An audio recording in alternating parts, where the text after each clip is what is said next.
नमस्कार। आज हम एक बहुत ही ज़रूरी विषय पर बात करने वाले हैं।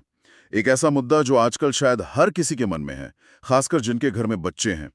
बच्चों में बढ़ती आक्रामकता, गुस्सा और कभी-कभी तो हिंसा भी। ये क्यों हो रहा है? मासूम बच्चे अचानक इतने गुस्से वाले क्यों बनते जा रहे हैं? क्या वजह है इसके पीछे? और हम कर क्या सकते हैं? इस पूरी बात को समझने के लिए हमने काफ़ी कुछ देखा पढ़ा है। अखबारों के लेख हैं, कुछ ऑनलाइन वीडियो विश्लेषण भी हैं, सरकारी और जो अंतर्राष्ट्रीय संस्थाएं हैं उनकी रिपोर्ट्स भी देखी हैं, और हाँ, कुछ अकादमिक अध्ययन भी। तो कोशिश ये रहेगी कि इन सब स्रोतों से जो खास बातें हैं वो निकाल कर समझें कि आखिर ये गुस्सा या आक्रामकता आ कहाँ से रही है, इसका बच्चों पर और हमारे समाज पर क्या असर पड़ रहा है, और सबसे ज़रूरी कि भाई परिवार, स्कूल, समाज और हमारा कानून, ये सब मिलकर इस चुनौती से कैसे निपट सकते हैं। और हाँ, आज का जो डिजिटल जमाना है, मतलब मोबाइल, सोशल मीडिया, इसका क्या रोल है, इसे भी समझने की कोशिश करेंगे।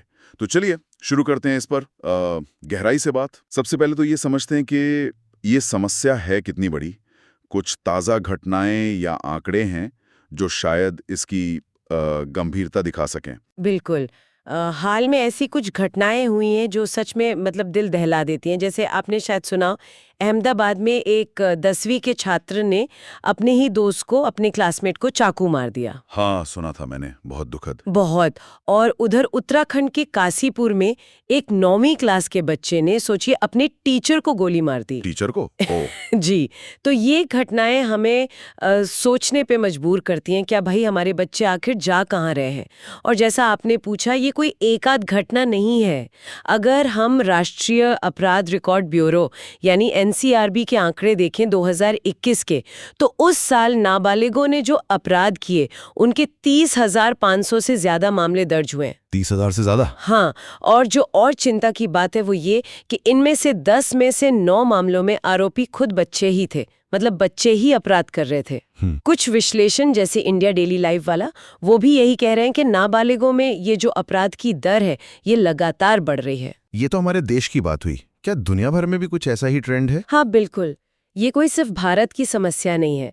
यूनिसेफ की एक रिपोर्ट है, वो बताती है कि दुनिया के आधे से ज्यादा, सोचिए आधे से ज्यादा, किसी न किसी तरह की गंभीर हिंसा का सामना करते हैं। ये शारीरिक भी हो सकती है, भावनात्मक भी, या यौन हिंसा भी। आधे से ज्यादा? ये तो बहुत बड़ा आंकड़ा है। हाँ, और इसमें भी लगभग 64% बच्चे हमारे दक्षिण एशिया में हैं। अब अगर हम स्कूलों को देखें, स्कूल तो सुरक्षित जगह होनी चाहिए ना बच्चों के लिए। बिल्कुल, होनी तो चाहिए। पर ईटीवी भारत की एक रिपोर्ट है जो यूनेस्को के डेटा पर आधारित है। वो कहती है कि हर 3 में से 1 बच्चा हर महीने कम से कम एक बार स्कूल में अपने साथियों से बदमाशी, मतलब बुलिंग, झेलता है। हर 3 में से 1? जी, मतलब कोई उसे जानबूझकर तंग कर रहा है, डरा रहा है, नीचा दिखा रहा है, और ये बार बार होता है। इतना ही नहीं, 10 में से 1 बच्चा साइबर बदमाशी यानी साइबर बुलिंग का भी शिकार होता है। इंटरनेट पर, मोबाइल पर उसे परेशान किया जाता है। ओहो। तो ये आंकड़े साफ दिखाते हैं कि हिंसा और आक्रामकता ये बच्चों की जिंदगी में कई जगहों पर घुस गई है। ये आंकड़े तो वाकई मतलब आंखें खोलने वाले हैं। लेकिन सवाल फिर वही है कि आखिर ऐसा हो क्यों रहा है? ये बच्चे इतने आक्रामक, कभी कभी हिंसक क्यों हो रहे हैं? वजह क्या है इसकी? देखिए, इसकी कोई एक सीधी वजह बताना तो मुश्किल है। ये काफी जटिल मामला है। कई सारी वजह हैं जो आपस में जुड़ी हुई हैं। एक बहुत बड़ा फैक्टर है पारिवारिक माहौल। घर का माहौल कैसा है? अच्छा। हाँ, नवभारत टाइम्स का एक लेख था, उसमें इस बात पर जोर था कि जिन घरों में झगड़े ज्यादा होते हैं या माता पिता बच्चों को ठीक से टाइम नहीं दे पाते, बच्चे अकेला महसूस करते हैं, वहाँ बच्चों में गुस्सा, आक्रामकता बढ़ने का खतरा ज्यादा होता है। इंडिया डेली लाइफ का जो वीडियो विश्लेषण है, उसमें भी एक्सपर्ट्स यही कह रहे थे कि कैसे ये जो संयुक्त परिवार टूट रहे हैं ना, और परिवार में आपस में बातचीत कम हो गई है। हाँ, आजकल सब अपनी अपनी दुनिया में व्यस्त हैं। बिल्कुल। और इसका बच्चों पर बहुत नेगेटिव असर पड़ रहा है। आजकल ज्यादातर घरों में माँ बाप दोनों काम करते हैं, तो बच्चों के लिए वक्त कम बचता है। और वो जो पहले होता था ना, घर में दादा दादी, चाचा चाची होते थे जो टोकते थे, सही गलत बताते थे। हाँ, कोई ना कोई गाइड करने वाला होता था। जी, वो लोग भी अब कम हो गए हैं, तो बच्चों को एक खालीपन सा महसूस होता है। और इस खालीपन को भरने के लिए आजकल हर बच्चे के हाथ में मोबाइल तो है ही। तो ये जो तकनीक है खासकर मोबाइल और इंटरनेट, इसका कितना बड़ा रोल हो सकता है इसमें? ये बहुत बड़ा फैक्टर है, शायद आज के जमाने में सबसे बड़ा, मोबाइल और इंटरनेट। अच्छा। हाँ, नवभारत टाइम्स और इंडिया डेली लाइफ दोनों जगह ये बात आई है कि जब बच्चे जरूरत से ज्यादा वक्त स्क्रीन पर बिताते हैं, चाहे वो मोबाइल हो, लैपटॉप हो, टीवी हो, तो ये उनके दिमागी विकास पर असर डाल सकता है। उनमें चिड़चिड़ापन बढ़ सकता है, गुस्सा बढ़ सकता है। इंडिया डेली लाइफ ने कुछ आंकड़े भी दिए थे कि 9 से 17 साल के 60% बच्चे रोजाना करीब 4-5 घंटे मोबाइल गेम्स या सोशल मीडिया पर लगा रहे हैं। 4-5 घंटे रोज? जी, रोज। सोचिए दिन का कितना बड़ा हिस्सा स्क्रीन के सामने जा रहा है। और ये कोरोना के टाइम पे जो ऑनलाइन क्लासेस हुई, उससे ये निर्भरता और बढ़ गई। अब वो आदत सी बन गई है। सिर्फ स्क्रीन टाइम की बात है या वो स्क्रीन पर देख क्या रहे हैं ये भी मायने रखता है? बिल्कुल, और यही शायद सबसे बड़ी चिंता की बात है, क्योंकि अक्सर माँ बाप देख ही नहीं पाते कि बच्चा ऑनलाइन कर क्या रहा है, देख क्या रहा है। हाँ, ये तो है। आज तक का एक लेख था, उसमें बताया गया कि सोशल मीडिया पर बच्चे कितनी आसानी से ऐसी चीज़ों के संपर्क में आ जाते हैं जो उनके लिए ठीक नहीं है। हिंसा वाली चीज़ें, नफरत फैलाने वाली या कोई भी अनुचित सामग्री। और कुछ ऑनलाइन गेम्स की बात करें, जैसे वो पबजी वाला उदाहरण था इंडिया डेली लाइव में। हाँ, पबजी तो बहुत खेला जाता था। जी, तो ये गेम्स क्या करते, हिंसा को बड़ा नॉर्मल, बड़ा मज़ेदार बना के दिखाते हैं। अब बच्चा लगातार ऐसी गेम्स खेलेगा तो उसके मन से हिंसा का डर निकलेगा ना, और हो सकता है वो असल जिंदगी में भी वैसा ही आक्रामक बर्ताव करने लगे। ये बात तो सोचने वाली है। और इसी से जुड़ा है सोशल मीडिया की लत का खतरा और साइबर बुलिंग का भी, जिसकी हमने पहले बात की। ऑनलाइन तंग करना, धमकाना, ये बच्चों में बहुत ज्यादा स्ट्रेस और गुस्सा पैदा कर सकता है। और आंकड़े देखिए, राष्ट्रीय बाल अधिकार संरक्षण आयोग यानी NCPCR, उनकी 2021 की रिपोर्ट कहती है कि भारत में 8 से 18 साल के लगभग 43% बच्चों के अपने सोशल मीडिया अकाउंट है। 43%? ये तो बहुत ज्यादा है। बहुत ज्यादा, मतलब इतने सारे बच्चे ऑनलाइन दुनिया के खतरों के सामने हैं। तो ये तो हुई परिवार और तकनीक की बात। क्या स्कूल और हमारा जो समाज है उसका भी कोई रोल है इस बढ़ती आक्रामकता में? निश्चित रूप से स्कूलों का भी रोल है और समाज का भी। स्कूलों में आजकल ये जो कंपटीशन का प्रेशर है, ये बहुत बढ़ गया है। हाँ, नंबरों की दौड़। बिल्कुल। इंडिया डेली लाइव और दृष्टि IAS दोनों जगह ये बात आई है। कई बार स्कूलों में सिर्फ पढ़ाई, नंबर, रैंक, इसी पर इतना जोर होता है कि बच्चों का जो नैतिक विकास है या भावनात्मक विकास है, मतलब अच्छा इंसान बनना, अपनी भावनाएं समझना, वो पीछे छूट जाता है। उन्हें बस एक सफल स्टूडेंट बनाना, एक अच्छा संवेदनशील इंसान शायद उतना नहीं। और शहरों में एक और दिक्कत है, बच्चों के खेलने कूदने की जगह कम हो गई हैं। इंडिया डेली लाइफ के एक्सपर्ट उसे कंक्रीटाइजेशन कह रहे थे। मतलब हर तरफ बिल्डिंग ही बिल्डिंग है। हाँ, पार्क कम हो गए हैं, मैदान कम हो गए हैं। अब बच्चे बाहर जाकर खेलेंगे नहीं, दौड़ेंगे नहीं, तो उनकी एनर्जी कहाँ निकलेगी? फिर वो ज्यादा टाइम घर में स्क्रीन के सामने ही बिताएंगे। सही बात है। और समाज का क्या असर है? समाज का भी असर है। देखिए, मीडिया में, फिल्मों में या खबरों में भी हिंसा को कई बार बहुत सनसनीखेज तरीके से दिखाया जाता है। दृष्टि IAS वाले लेख में ये बात थी कि समाज में जो आक्रामक रोल मॉडल दिखते हैं या जहां हिंसा को हीरोइज्म की तरह दिखाया जाता है, उसका असर बच्चों पर पड़ता है। हाँ, बच्चे नकल करते हैं। बिल्कुल। और एक और बात जो यूनेस्को की रिपोर्ट में थी, स्कूलों में वो बच्चे ज्यादा बुलिंग का शिकार होते हैं जो किसी भी तरह से अलग दिखते हैं या समझे जाते हैं। शायद उनकी शक्ल सूरत अलग हो, या जाति, धर्म, रंग या आर्थिक स्थिति। ऐसे बच्चों को ज्यादा तंग किया जाता है तो वो ज्यादा असुरक्षित महसूस करते हैं और उनमें भी गुस्सा या निराशा भर सकती है। ये सब जानकर तो वाकई बहुत चिंता होती है।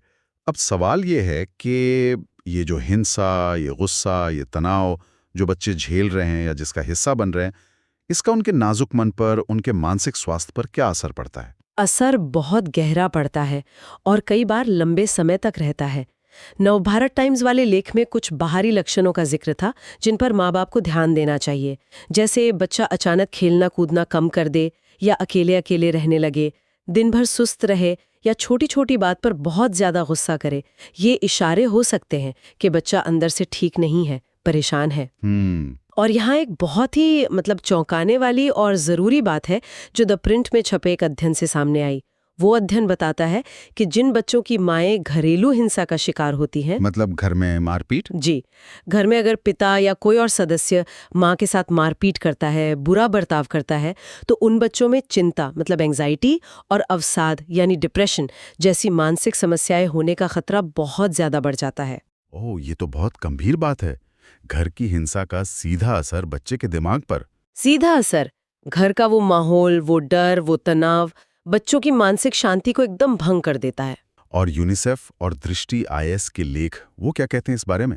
वो भी यही बात कहते हैं कि हिंसा का अनुभव चाहे बच्चे ने खुद झेला हो या किसी और को झेलते हुए देखा हो, इसका बच्चे की शारीरिक और मानसिक सेहत पर तुरंत असर भी होता है और लंबे समय तक रहने वाला असर भी होता है, मतलब शॉर्ट टर्म और लॉन्ग टर्म दोनों। अच्छा, किस तरह के असर?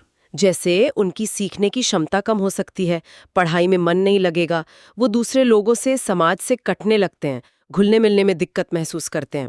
और ये दिक्कतें बड़े होने पर भी रह सकती हैं, उनके रिश्तों पर, उनके काम पर असर डाल सकती हैं। और कुछ बहुत गंभीर मामलों में ये बच्चों को खुद को नुकसान पहुंचाने, जिसे सेल्फ हार्म कहते हैं, या फिर आत्महत्या जैसे भयानक विचारों की तरफ भी धकेल सकता है। ये तो बहुत ही डरावना है। हाँ, और एक और खतरनाक बात है जिसका जिक्र दृष्टि आईएस वाले लेख में था, वो है हिंसा के प्रति असंवेदनशील हो जाना। मतलब लगातार हिंसा देखने या झेलने से बच्चों को हिंसा नॉर्मल लगने लगती है, उन्हें दूसरों का दर्द महसूस होना कम हो जाता है, वो उसके आदी हो जाते हैं, और ये समाज के लिए बहुत खतरनाक स्थिति है। बिल्कुल, ये परिणाम तो वाकई बहुत चिंताजनक है। अच्छा, अब एक और पहलू पर आते हैं। मान लीजिए दुर्भाग्य से कोई बच्चा गुस्से में या किसी और वजह से कोई अपराध कर बैठता है, तो हमारा कानून उसे कैसे देखता है? नाबालिगों के लिए क्या व्यवस्था है? देखिए, भारत में इसके लिए एक खास कानून है, किशोर न्याय बच्चों की देखभाल और संरक्षण अधिनियम, जुवेनाइल जस्टिस एक्ट जिसे कहते हैं। दृष्टि आईएस वाले लेख में इसके बारे में काफी विस्तार से बताया गया है। इस कानून के हिसाब से 18 साल से कम उम्र का कोई भी व्यक्ति वो किशोर या बालक माना जाता है। और एक बहुत जरूरी बात यह है कि कानून मानता है कि 7 साल से कम उम्र के बच्चे में अपराध करने का इरादा, जिसे मेंस रिया कहते हैं, वो हो ही नहीं सकता, तो उसे किसी अपराध का दोषी नहीं ठहराया जा सकता। अच्छा, 7 साल से कम के बच्चे को दोषी नहीं मान सकते? जी, और इस पूरे कानून का जो मुख्य मकसद है वो सजा देना नहीं है, बल्कि बच्चे का सुधार करना, उसका पुनर्वास करना है, उसे समाज में वापस सही जगह लाने का एक मौका देना है। हाँ। इसके पीछे सोच यही है कि बच्चों का दिमाग, उनकी पर्सनालिटी वो अभी बन रही होती है, उनमें सही गलत की समझ पूरी तरह विकसित नहीं होती, तो उन्हें सजा से ज्यादा देखभाल, गाइडेंस और सुधरने के मौके की जरूरत होती है। यानी कानून भी बच्चों को अपराधी की तरह नहीं, बल्कि एक ऐसे बच्चे की तरह देखता है जो शायद रास्ता भटक गया है और जिसे सुधार की जरूरत है। ज्यादातर मामलों में हाँ, यही सोच है। लेकिन 2015 में इस कानून में एक बड़ा बदलाव हुआ था। वो दिल्ली गैंगरेप केस के बाद काफी बहस हुई थी इस पर। हाँ, याद है मुझे। तो उस बदलाव के बाद अब ऐसा है कि अगर 16 से 18 साल का कोई किशोर है और उसने कोई जघन्य अपराध किया है, मतलब बहुत ही गंभीर किस्म का अपराध, तो कुछ खास हालात में जो किशोर न्याय बोर्ड है वो ये तय कर सकता है कि उस पर वयस्क यानी अडल्ट की तरह मुकदमा चलाया जाए या नहीं। ये हर केस को अलग अलग देखा जाता है। अच्छा, यानी गंभीर मामलों में अडल्ट की तरह भी ट्रायल हो सकता है? हो सकता है, पर उसका मूल्यांकन होता है पहले। और सुप्रीम कोर्ट ने भी अभी हाल में ये साफ किया है कि अगर कोई आरोपी कहता है कि वो नाबालिग है, तो उसे ये बात पक्के सबूतों से साबित करनी होगी, जैसे जन्म प्रमाण पत्र हो या स्कूल का कोई रिकॉर्ड। सिर्फ अंदाजे से या किसी संदिग्ध डॉक्यूमेंट के आधार पर उसे नाबालिग नहीं माना जाएगा। ठीक। और इनके अलावा भी बच्चों की सुरक्षा के लिए दूसरे जरूरी कानून हैं, जैसे पॉक्सो एक्ट है जो बच्चों को यौन अपराधों से बचाता है, और बाल श्रम रोकने वाला कानून है। समझ गया। तो ये कानूनी पहलू हुआ। अब सबसे अहम सवाल पर आते हैं। ये जो इतनी गंभीर समस्या दिख रही है हमें बच्चों में बढ़ते गुस्से और हिंसा की, इससे निपटने के लिए क्या किया जा सकता है? तो इन सब का मतलब क्या है? कहाँ से शुरुआत करें? क्या कदम उठाए जा सकते हैं? देखिए, जैसा हमने पूरी बातचीत में समझा, ये समस्या एक परत वाली नहीं है। इसके कारण कई हैं और अलग अलग लेवल पर है, परिवार, समाज, स्कूल, तकनीक। तो जाहिर है इसका समाधान भी किसी एक जगह से नहीं आएगा। इसके लिए हमें कई स्तरों पर एक साथ मिलकर काम करना होगा। ठीक है। एक मल्टी प्रोंग्ड अप्रोच चाहिए। ठीक है। तो शुरुआत कहाँ से करें? परिवार से? हाँ, मेरे ख्याल से सबसे पहले और सबसे जरूरी है परिवार का स्तर। नवभारत टाइम्स और इंडिया डेली लाइव दोनों ही इस बात पर बहुत जोर दे रहे हैं कि माता पिता को अपने बच्चों को क्वालिटी टाइम देना ही होगा। सिर्फ उनके साथ एक ही घर में रहना काफी नहीं है। क्वालिटी टाइम मतलब उनसे लगातार बातचीत करना, उनके दिन के बारे में पूछना, उनके दोस्त कौन हैं, स्कूल में क्या चल रहा है, क्या कोई परेशानी तो नहीं है, ये सब जानना सुनना। घर में बातचीत का माहौल ऐसा होना चाहिए कि बच्चा डरे नहीं, अपनी बात कह सके और घर में आपसी सम्मान हो, झगड़े कम हो। इंडिया डेली लाइव वाले एक्सपर्ट्स ये भी कह रहे थे कि बच्चों को सिर्फ महंगी चीजें और गैजेट्स देने से अच्छा है उन्हें शेयरिंग सिखाना, दूसरों के प्रति हमदर्दी रखना, मदद करना, ये मानवीय मूल्य सिखाना ज्यादा जरूरी है। बिल्कुल। और स्कूल, बच्चे तो हमारा बहुत सारा वक्त स्कूल में बिताते हैं। स्कूल क्या कर सकते हैं? स्कूलों का रोल बहुत ही ज्यादा अहम है। इंडिया डेली लाइव और दृष्टि IAS दोनों के लेखों में ये बात है कि स्कूलों को सिर्फ किताबी ज्ञान और नंबरों से आगे सोचना होगा। उन्हें नैतिक शिक्षा, जीवन मूल्यों पर गंभीरता से ध्यान देना होगा। स्कूलों में एक सुरक्षित और समावेशी माहौल बनाना बहुत जरूरी है। मतलब ऐसा माहौल जहां हर बच्चा सुरक्षित महसूस करे, बिना किसी डर के स्कूल आ सके। अब वो बुलिंग वाली बात। हाँ, बुलिंग उसको मजाक समझकर या ये तो चलता है कहकर टालना नहीं चाहिए, उसे बहुत गंभीरता से लेना होगा। और इससे निपटने के लिए स्कूलों में ट्रेन्ड काउंसलर होने ही चाहिए, ये बहुत जरूरी है। टीचर्स को भी ट्रेनिंग देनी होगी ताकि वो बच्चों में तनाव, चिंता या गुस्से के जो शुरुआती लक्षण हैं उन्हें पहचान सकें और समय पर मदद कर सकें। हाँ, ये जरूरी है कि टीचर पहचान पाएं। और एक और चीज, पाठ्यक्रम में सामाजिक भावनात्मक शिक्षा यानी सोशल इमोशनल लर्निंग को शामिल करना ये बहुत फायदेमंद हो सकता है। कुछ जगहों पर इसे हैप्पीनेस क्लासेस या ऐसे ही नामों से शुरू भी किया गया है। इसका मकसद यही है कि बच्चे अपनी भावनाओं को समझें, उन्हें मैनेज करना सीखें, दूसरों की भावनाओं को समझें। ये तो अच्छी पहल है। अच्छा, और ये तकनीक वाला मामला, मोबाइल, इंटरनेट, इसका प्रभाव कैसे कम करें? ये तो अब जिंदगी का हिस्सा है। हाँ, ये वाकई बड़ी चुनौती है, पर इसे मैनेज करना जरूरी है। पहली बात तो बच्चों का स्क्रीन टाइम कम करना, ये तो करना ही पड़ेगा। और उससे भी ज्यादा जरूरी, जैसा नवभारत टाइम्स और इंडिया डेली लाइव में भी कहा गया, कि वो ऑनलाइन देख क्या रहे हैं, किन लोगों से बात कर रहे हैं, इस पर नजर रखना बहुत अहम है। पर नजर रखें कैसे? बच्चे छुपाते भी तो हैं। हाँ, मुश्किल है, लेकिन कोशिश करनी होगी, बातचीत से, भरोसे से। और देखिए, आज तक के लेख में एक बात थी कि भारत सरकार शायद ऐसा नियम लाने पर विचार कर रही है कि 18 साल से कम के बच्चों को सोशल मीडिया अकाउंट खोलने के लिए माता पिता की सहमति जरूरी होगी। अच्छा, ये कब तक हो सकता है? अभी विचार चल रहा है। ये कदम हो सकता है, लेकिन हमें ये भी देखना होगा कि ऐसे नियम जमीन पर कितने कारगर होते हैं। जैसे फ्रांस में ऐसा नियम आया तो पता चला कि बच्चे VPN वगैरह इस्तेमाल करके उन प्रतिबंधों से बच निकल रहे हैं। VPN, वो क्या होता है? VPN मतलब वर्चुअल प्राइवेट नेटवर्क। ये एक तकनीक है जिससे आप इंटरनेट पर अपनी पहचान, अपनी लोकेशन छुपा सकते हैं। तो बच्चे इसका इस्तेमाल करके वो नियम तोड़ सकते हैं। इसीलिए सिर्फ नियम बनाने से शायद बात ना बने। ज्यादा जरूरी है बच्चों को डिजिटल लिटरेसी देना, उन्हें समझाना कि ऑनलाइन दुनिया में क्या खतरे हैं और वो खुद को सुरक्षित कैसे रख सकते हैं। हाँ, ये जागरूकता ज्यादा जरूरी है। अच्छा, तो परिवार हो गया, स्कूल हो गया, तकनीक का प्रबंधन हो गया, समाज और सरकार के लेवल पर भी कुछ करने की जरूरत है। बिल्कुल, सामाजिक और नीतिगत यानी पॉलिसी लेवल पर भी बहुत कुछ करना होगा। जैसे नवभारत टाइम्स में था, बच्चों को आउटडोर गेम्स, फिजिकल एक्टिविटी के लिए प्रोत्साहित करना, ताकि उनकी एनर्जी सही जगह लगे और वो स्क्रीन से भी दूर रहें। उन पर ये जो पढ़ाई लिखाई और करियर का बेमतलब का प्रेशर है, उसे कम करना होगा। ये बात इंडिया डेली लाइव की चर्चा में भी थी। हाँ, कंपटीशन का प्रेशर बहुत ज्यादा है आजकल। बहुत ज्यादा। फिर यूनिसेफ कहता है कि हमें अपनी बाल संरक्षण प्रणालियों को मजबूत करना होगा। इसका मतलब है कि बच्चों की सुरक्षा के लिए जो कानून हैं वो बेहतर हों और सख्ती से लागू हों।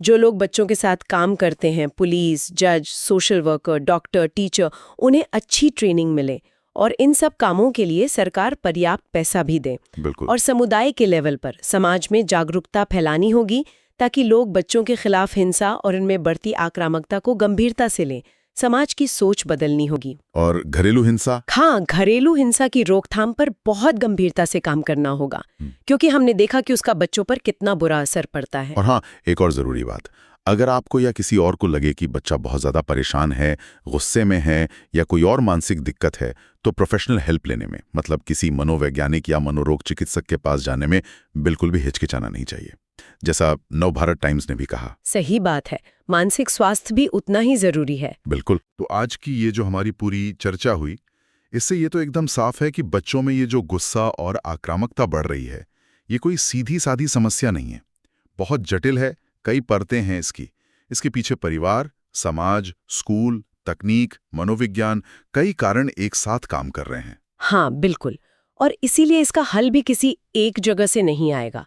हमें एक समग्र नजरिया अपनाना होगा, एक मिला-जुला प्रयास करना होगा, जिसमें परिवार, स्कूल, समाज, मीडिया, सरकार सबको अपनी अपनी भूमिका निभानी होगी और पूरी ईमानदारी और जिम्मेदारी से निभानी होगी। बिल्कुल सही कहा आपने। और अंत में मैं बस एक सवाल छोड़ना चाहूंगी हम सबके सोचने के लिए। जी। क्या हम आज के इस भाग-दौड़ भरी जिंदगी में ये जो सफलता और कंपटीशन की अंधी दौड़ है, इसमें कहीं अनजाने में हम अपने बच्चों की जो भावनात्मक ज़रूरतें हैं, उनके मन की जो बातें हैं जिन्हें वो कह नहीं पाते, उनका जो स्वाभाविक बचपन है, कहीं हम उसे नज़रअंदाज तो नहीं कर रहे? कहीं ऐसा तो नहीं कि हम उन्हें बड़ा बनाने की इतनी जल्दी में है कि उनसे उनका बच्चा होना ही छीन रहे हैं? शायद इस पर हम सबको रुककर थोड़ा सोचने की ज़रूरत है। एक बहुत ही जरूरी और अहम सवाल। इस महत्वपूर्ण चर्चा को सुनने के लिए आप सभी का धन्यवाद।